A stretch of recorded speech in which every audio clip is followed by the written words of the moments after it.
Thank you ever so much, Mr. MacDonald. I'd like to call upon Mr. Douglas Murray, author and journalist, to make a speech. Thank you.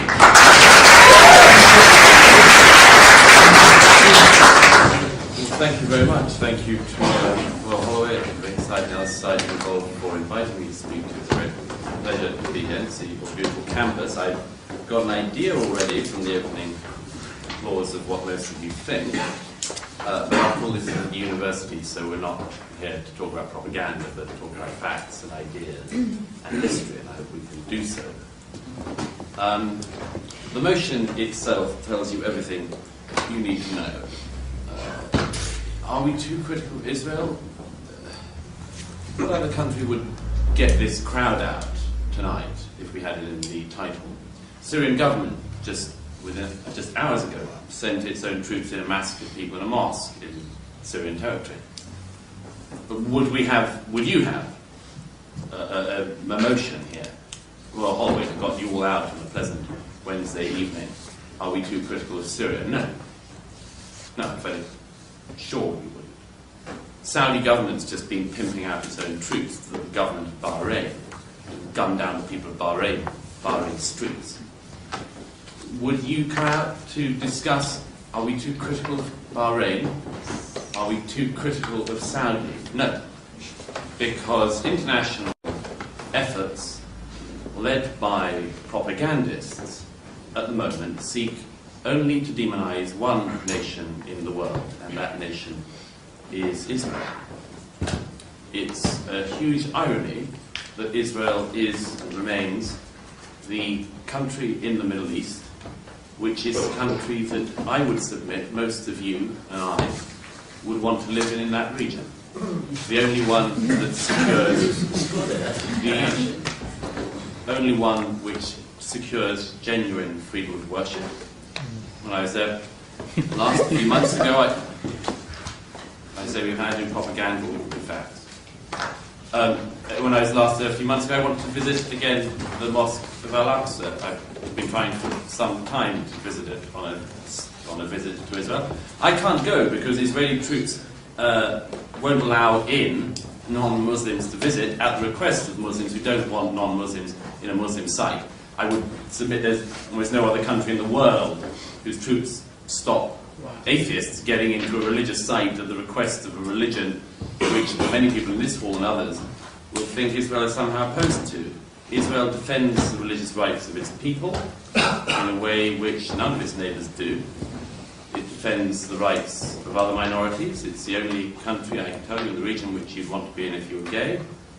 It's the only country in the region which is a safe, genuine democracy. There are attempts to have others elsewhere.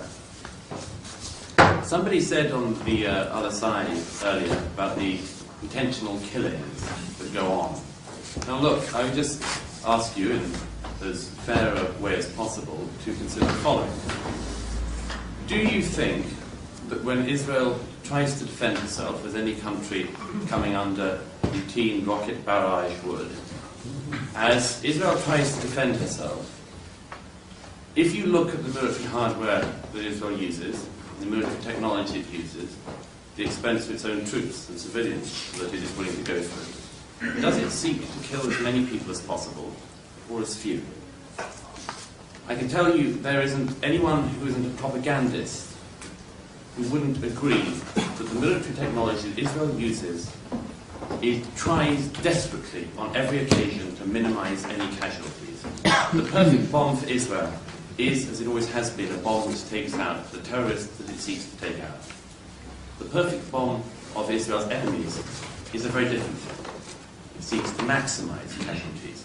That's the bomb I did earlier today in Jerusalem. It seeks to kill as many people as possible, maim as many people as possible. The difference between these two things cannot be ignored. It is the difference between trying to limit human suffering and trying to maximize it. And if on a campus like this, this can't be said without jeering and heckling, then I think we have a problem. I want to finish by saying one other thing. There is a serious problem in campuses and in this country with the rhetoric, among others which you've heard already tonight from the other side. Professional whippers-up of hatred against the state. I think that hatred will lead to genocide. Israel is a country that has been built in the wake of genocide, and forgive me for mentioning the fact, but it is very sensitive to people calling for its annihilation. It sees that from the government of Iran, not just the president and the supreme leader, but from almost every neighbouring state. It is not nothing when your neighbours say that they want to annihilate you. You have to take it seriously, and I submit Israel has the right to do so. Thank you.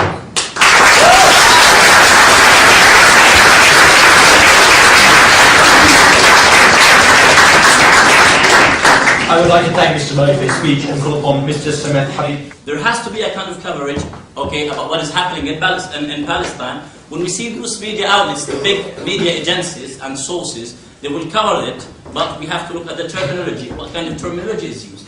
It's always beside the Israelis. It's always. Thank you. Mr. Douglas Murray, what will be your answer? Thank you. If I just very firstly just pick up on the point that was raised by gentleman on the side, man from the side. I think we would have to look quite hard to find another debate. I think it rather proves the point I was making in my opening comments. You have to go quite hard to find a debate on international affairs where one of the people who was speaking for an audience of academics thought that it was a good idea to claim that his opponents were in the pay of a foreign government. But that was the immediate instinct of my opponent. That was the immediate instinct of my opponent here tonight, because I mentioned I'd been in Israel. Well, I just got back from Morocco yesterday morning. Perhaps I should have mentioned that and sent him into a real conspiracy tailspin.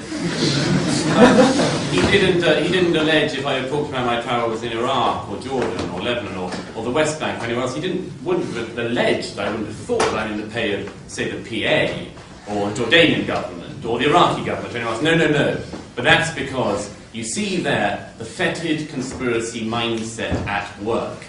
And this is important.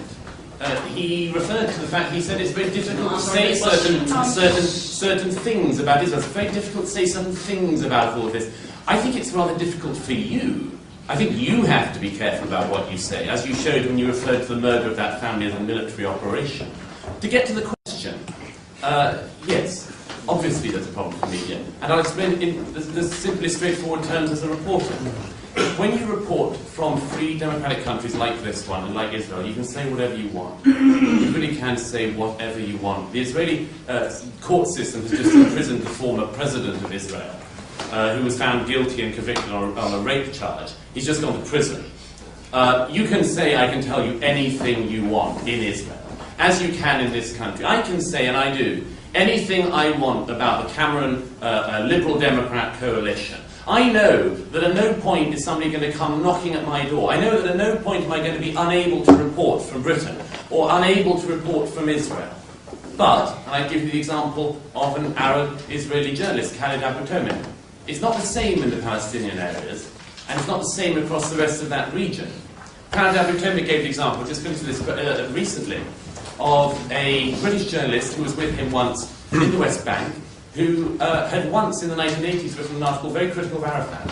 The crowd in a cafe recognised him, somebody recognised him. The crowd started to gather, and Khalid Abu Tomin had to get the British journalist out the back door to prevent a lynching.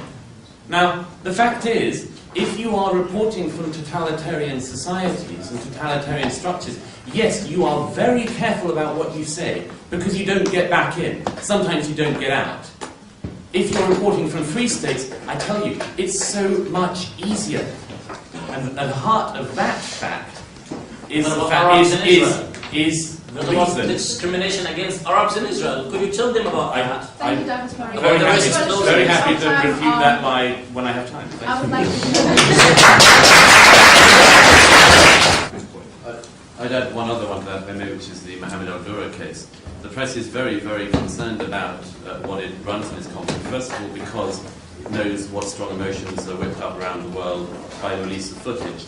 The alleged murder of Mohammed al-Dura, a small Palestinian boy, was filmed by France 2 television. It was one thing that spurred an intifada to occur. In a trial that finished in Paris only 2 years ago now, France 2 was shown to have messed up the footage, to have manipulated the footage, and it seems from the results of the trial in Paris that very many people died, as a result of a piece of forged footage. So there are very good reasons why the press don't like to show certain things. About this, because I've seen something on BBC on August when he was even criticizing David Cameron when he said the prison camp of Gaza. Israel is, yes, they have pulled out of Gaza, they've taken all the citadels that were occupying Gaza, but yet they've continued to occupy Gaza. You control the sea, you control the air, you control the land. So how come you have disengaged from Gaza? How come you have left Gaza and you are taking control of all the border points? You are allowed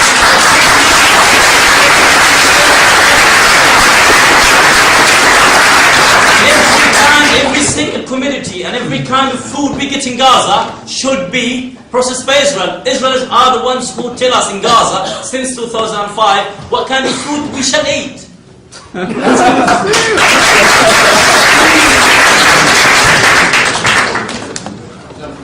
There's just so many mistakes coming up.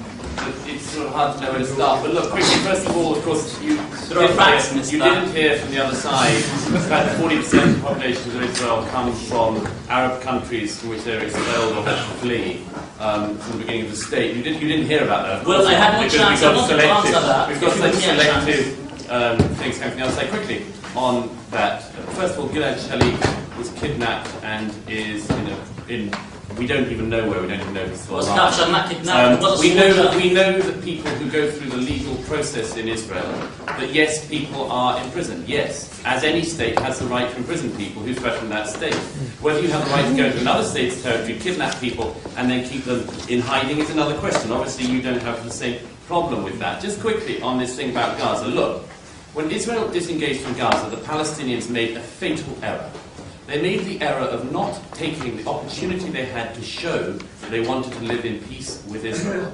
Because the moment, and look, for those of us who want a peaceful solution to this, with a Palestinian state and an Israeli state, this is an important point to make.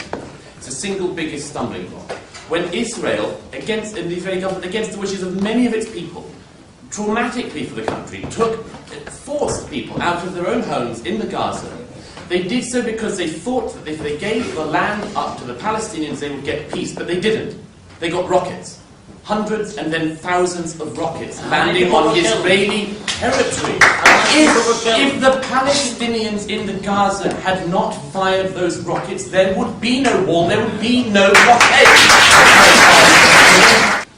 Gaza was due to have more than 600 to 700 to 800 of the trucks of primary and secondary communities on a daily basis.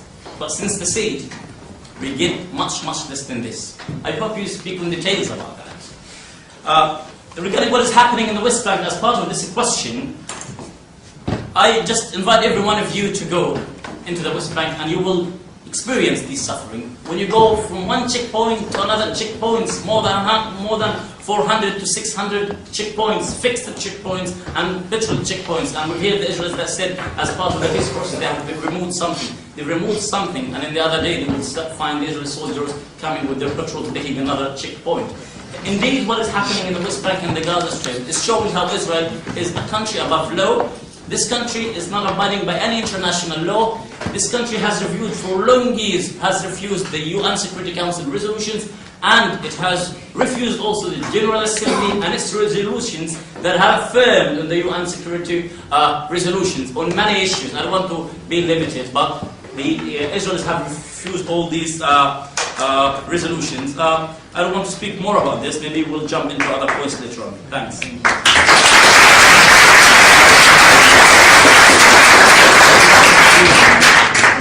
Thank you. Of all the dastardly tricks us employees of the Zionist superstructure are capable of, I didn't know that we could also conjure Mars out of thin air.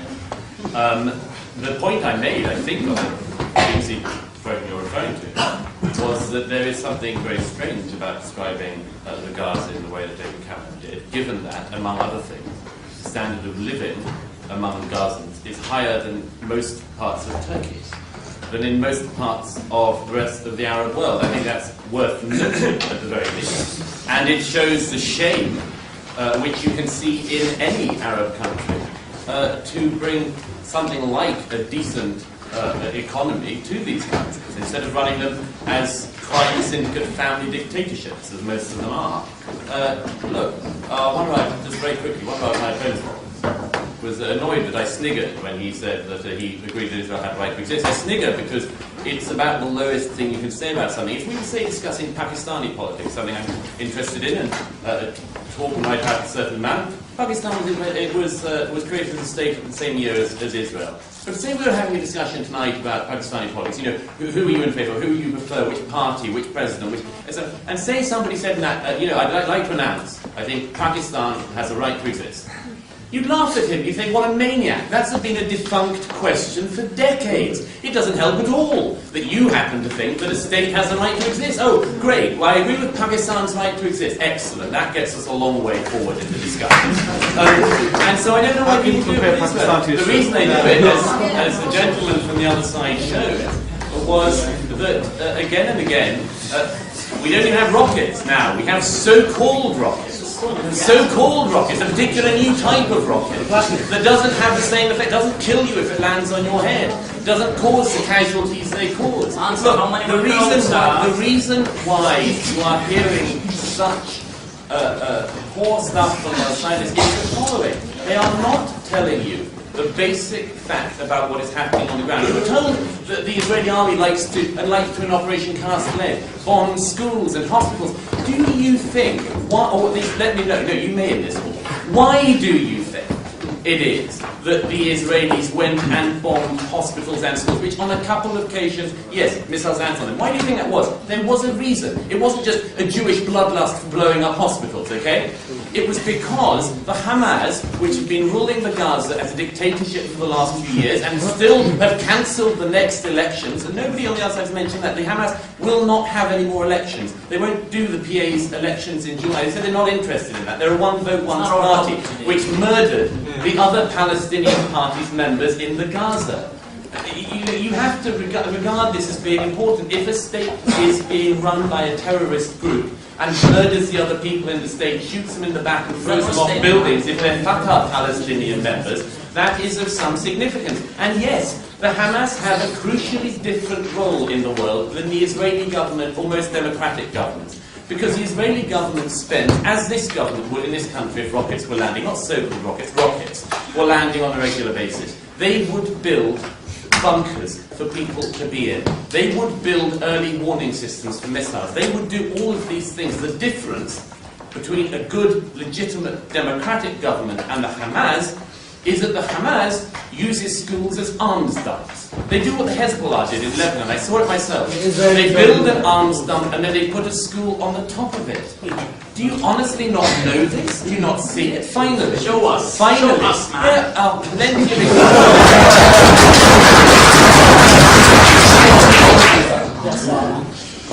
First of all, Hamas established democratic elected. So Israel went to war with a democratic elected government. I'll come back to the latter point.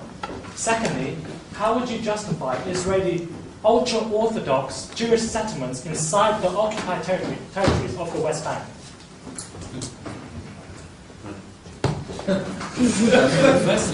Firstly, your question on the Hamas. Oh, look, this is worth focusing on for a second because Muslim Brotherhood, obviously, with Hamas as a wing, have big intentions in the region. So it's worth looking at what they have done so far, where they have got power.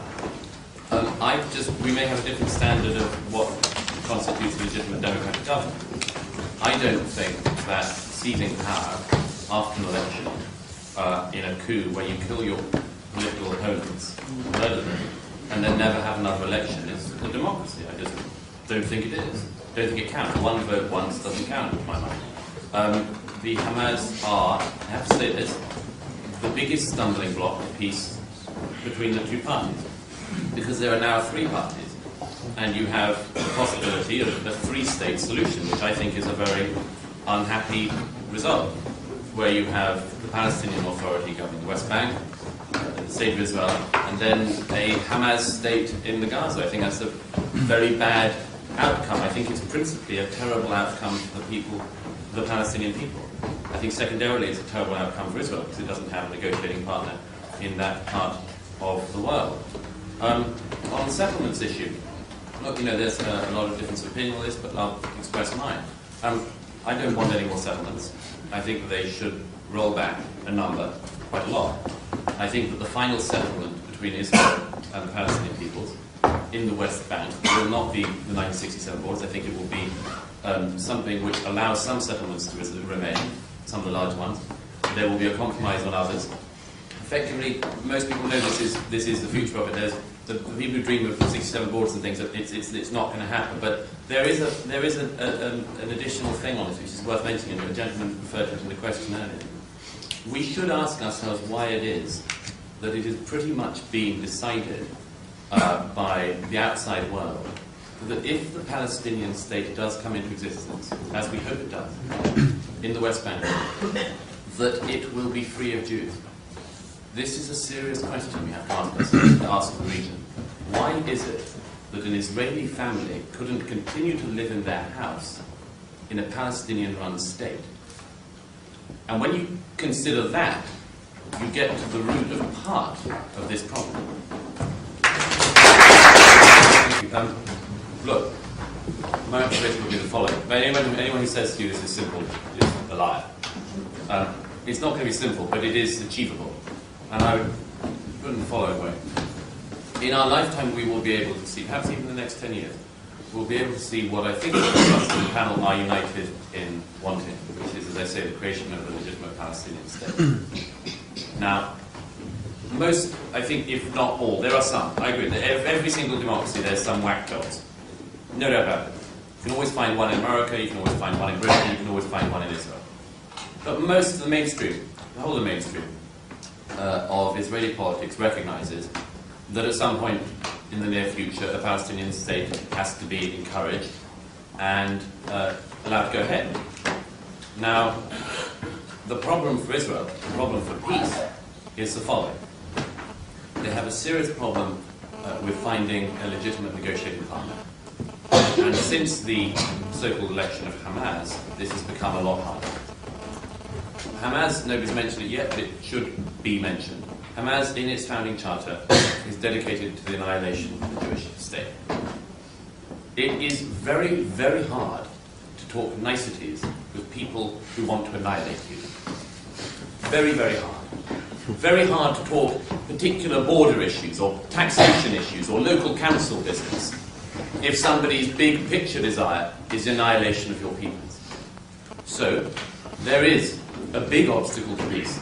A very big obstacle.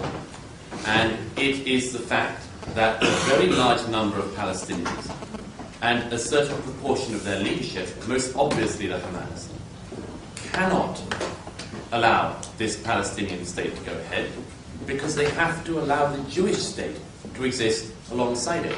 And they cannot make that leap. It is a tragedy. I have to tell you, it is a tragedy because what is possible is so within reach. But as long as the Palestinians have Hamas, a terrorist organization, claiming to represent a group of people, the Israelis can never sit down with them. And so, as I say, the will, I believe, on Israel's side is there. And they pretty much know what the final resolution of this conflict would look like. But we have to ask whether the same willingness sits on the side of the Palestinians. And I think the answer there is far more troubling. To say that it's, within this short debate, it was the hardest for me to debate Mr. Murray, but he was the easiest to debunk in terms of the allegations and the lies he said within all this debate.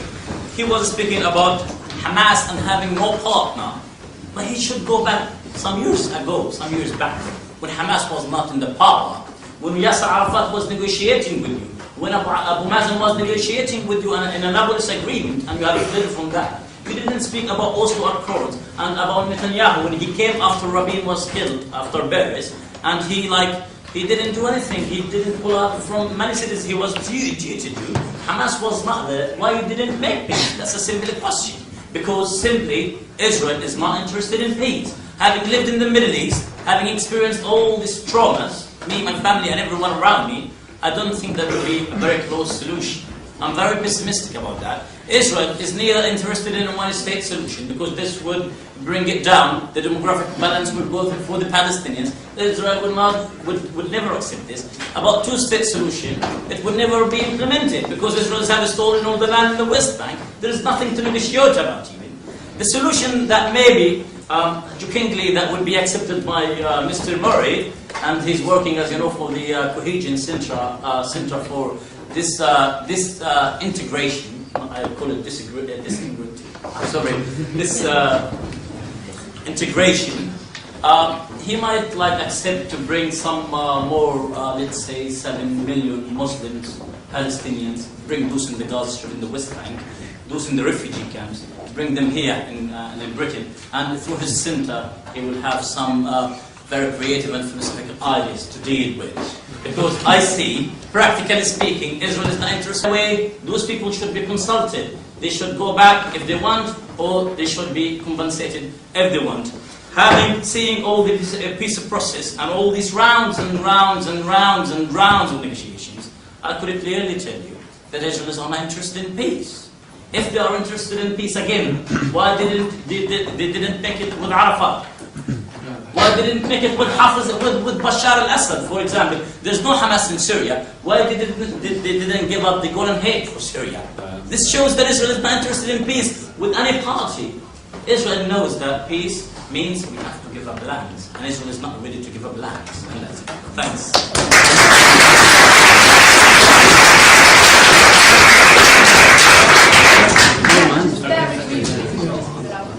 I'm so sorry, but it'd be very, very quick. The Oslo Accords, if you would like to come back, I'll cede my time. Just very quickly, the Oslo Accords didn't happen that way.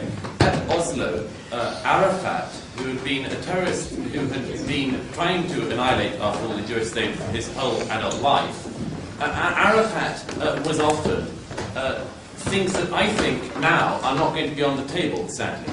But at Oslo, he was offered, among other things, he was offered 98% of what he wanted. And among other things, he was offered a division of Jerusalem, which I think is not a desirable thing. But he was offered all of this. What did Arafat do? He did what Arafat always did. He walked away. He missed the opportunity.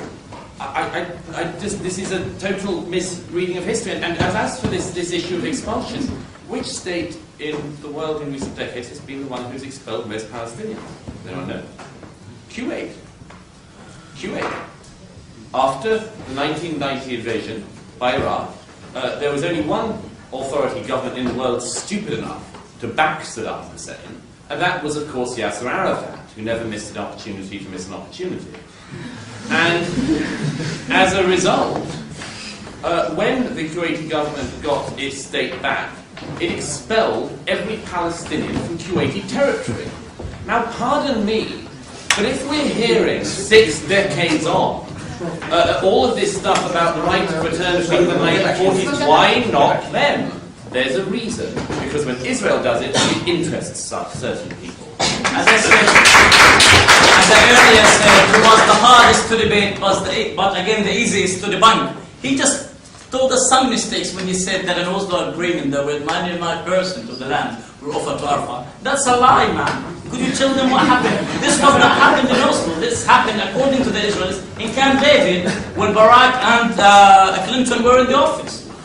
So you've told us a mistake. This shows us that we should not believe in your view and what you say, because you tell us mistakes, man. Okay, is anyone from the...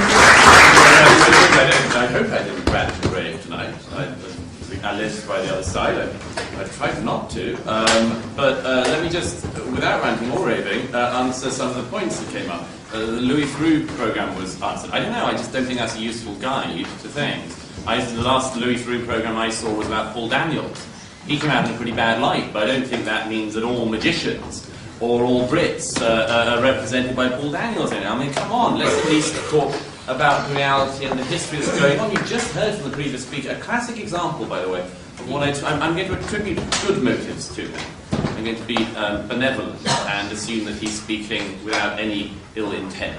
But what you've just heard then, in that case, is a classic example of bad history from somebody who's had to live in a totalitarian society. I was in Egypt a few months back, and I saw a great example of this. When there's the 8th of October city, and there's an 8th of October road, and I said to an Egyptian friend, "What's all this 8th of October business going on?" He said, "He's a very, very educated guy. Oh, that's because of our victory over the Israelis." I went, "Your what?" "Yeah, it's our victory over the Israelis." "When was that?" I had to say, no, the Israelis beat Egypt. Really? I didn't know that. The fact is that if you live in a society which controls what you think, you can come out with real crap. Quickly, Sri Lanka. Sri Lanka hasn't come up tonight, but I would love to know if there's any society here or anyone else is doing something about we're too critical or not critical enough of Sri Lanka. Sri Lanka, when it put down its terrorist problem with Tamil Tigers more than a year ago, massacred tens of thousands of people. The press were kept out. The press didn't moan about it. They just stayed away. Well, that's how some states operate. It's not how Israel operates. But you do, again, have to ask yourself, why this constant focus on what Israel does in this? The fact is that Israel, the land that Israel is on, is a too much promised land. It's been promised by too many, I believe, fake deities, too many people through fake religious books.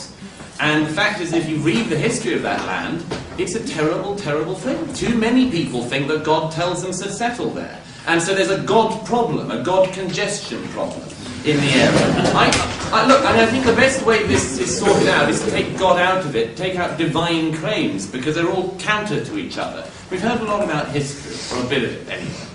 And we can always dispute history. But let's just look for a second about the future. The future, as I see it, will be, as I've said repeatedly, a Palestinian state will be created, and I hope it is. And I hope that it has international support. But it can, I repeat, only be created if it recognizes that an Israeli state with a Jewish identity also exists alongside it.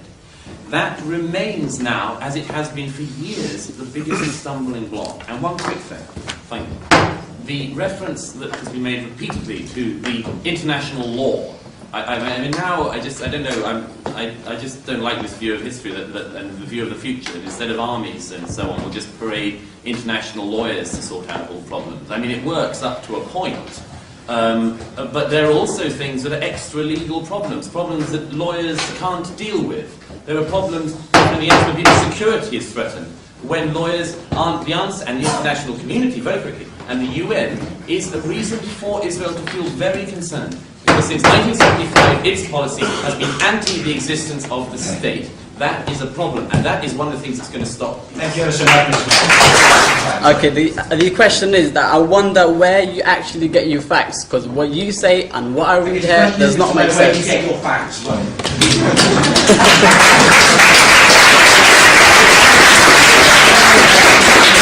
Very valid question. Very, very good. I get them where I think you, and I urge you to get them, which is from a number of sources. First of all, read as much history as you can. Don't read biased one-sided accounts of history from any side. From any No, I'll ask, where do you get them from? Answer. The sun.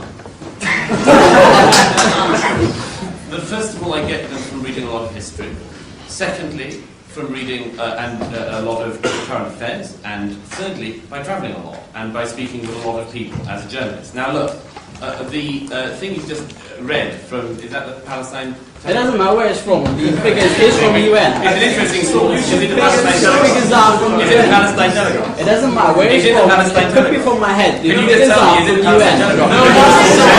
Now tell me. Tell me. We're going to move on to the next question. But if it's the Palestine Telegraph, this is interesting. We are not a If the This is gentleman doesn't want to tell you what his source is, In which case, I will assume that it is the source which he doesn't want to tell you all.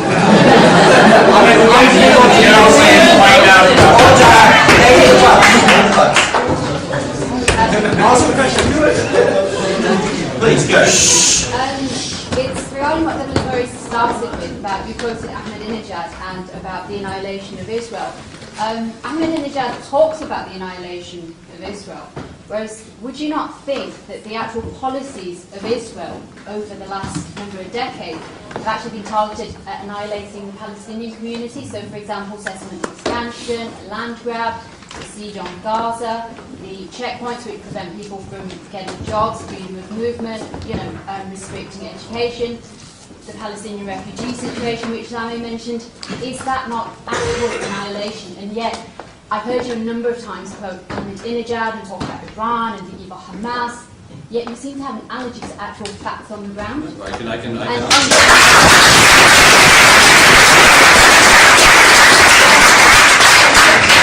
tie into that, but the other thing that you mentioned in your opening statements, both of these are very ironic points because you talked about propaganda. Okay, can we let him answer them one at a time? Well, you can do them both at once. No, because there are lots of people who want to ask questions. We're not going to have enough It's a very time. brief point So about can you please, Mr. Murray, please. It's about propaganda. Just a quick point on propaganda. Okay, no, sorry, we can't let that go. We're just wasting time for everyone else. I'm really sorry. We're not going to do things based on that. And maintain to a certain order. What you're doing is disrespectful to all the other students who want to hear the questions. You're wasting everyone's time. Please, Mr. Murray. Thank you. I hope we can speak afterwards and I'll answer the second part then, in private or whatever. The question on Iran, it's a straightforward one. If the Iranian, as I say, President, Supreme Leader and others say they want to annihilate the state of Israel... They never said that, Douglas. Okay, they never please, said please, let the speaker finish. It's not you're being very disrespectful. There's always someone who pretends they don't say what comes out of their mouth. The wipe from the face of time, whatever your particular transliteration you want to you have sufficient knowledge of English. I mean, you're an English speaker, you can understand. Your fellow students who want to listen to this answer. Is the following. Is that whilst pursuing nuclear weaponry, that is certainly something which Israel should be concerned about. Secondly, on the issue, no, I don't think there's anything like an annihilation here. Look, it's referred already that Israel is a nuclear state, okay? Mordechai Vanunu, the whistleblower, went to prison for revealing this many decades ago, as this country imprisons people who release our secrets and our intelligence information. Now look, let's just be real about this. If Israel wanted to annihilate the Palestinian people, it could, but it doesn't. It doesn't. It's simply a fact on the ground. Go to the West Bank, go to Israel, speak to Palestinians in Israel. Is it annihilating them? Or is it giving them all the rights of every other citizen? What's the It's Jewish the latter. oath of loyalty? What is the Jewish oath of loyalty then? This is How a is that free? fantasy concept. That Israel is engaged in annihilation. And by the way, it is said for a particular reason. A very particular reason. I have to highlight this very quickly. It is always said because the desire of people in Europe and elsewhere at the moment seems to be lending towards the idea that now the Jews are doing it. Now the Jews are doing genocide. It's such an attractive thing for Europeans to argue. You see, even the Jews can do genocide. No, this is a fantasy. Okay, but let's... You were laughing at the data. I have the data for you here. Firstly, I think even the UN's own data, which you can look back at later, shows the living standards in Gaza are higher than in many other parts of the region. Secondly, let's just get back to the facts. Why is it that there are checkpoints in food and out of Gaza? Why is it that Israel is sending in truck after truck of food, and why isn't there free flow? Because, just to tread back over it again, every time there is a free flow from Gaza into Israel, Israel gets suicide bombers. So if there were no suicide bombers coming in, then the aid and so on could be better. It would be trade, not aid. And then secondly, a very, very important point. The gentleman who just spoke said 60 years of occupation. Is this, we ask ourselves what I think most of us on the panel want, which is a carving out of a Palestinian state within this? No. 60 years of occupation. You mean the whole of Israel is an occupation? Do you not? The whole of Palestine. Do you not think that? The whole of Palestine is an occupation. You believe, in other words, there is no Jewish state in the right. No, Jews can live in Palestine, but Israel, they invaded Palestine. That's what they did. Illegal. And South We're going to